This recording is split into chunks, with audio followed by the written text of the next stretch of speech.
நெல்லையில் வெள்ளத்தில் சிக்கிக் கொண்டவர்கள் ஹெலிகாப்டர் மூலமாக மீட்கப்பட்டிருக்கிறார்கள். விவரங்களோடு இணைகிறார் செய்தியாளர் லதா. லதா, விவரங்கள். வணக்கம். நேற்று முதல் பெய்த மழையின் காரணமாக திருநெல்வேலி பகுதியில் பெரும்பான்மையான பகுதிகளில் மழைநீரானது சூழ்ந்து வெள்ளக்காடாக காட்சியளிக்கக்கூடிய ஒரு நிலையில் ஒரு பக்கம் மீட்பு படையினர், குறிப்பாக தேசிய பேரிடர் மீட்பு படையினர், அதே போல தமிழ்நாடு மீட்பு படையினரும் தொடர்ந்து மீட்பு பணியில் ஈடுபட்டு கொண்டிருக்கிறார்கள். இதற்கிடையே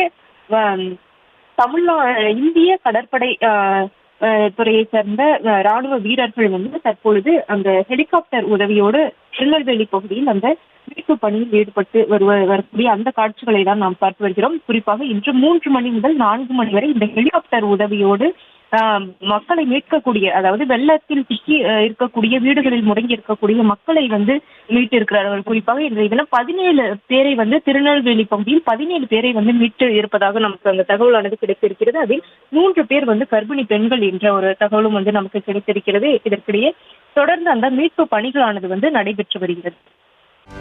செய்திகளை உடனுக்குடனும் துல்லியமாகவும் தெரிந்து கொள்ள சப்ஸ்கிரைப் பண்ணுங்க.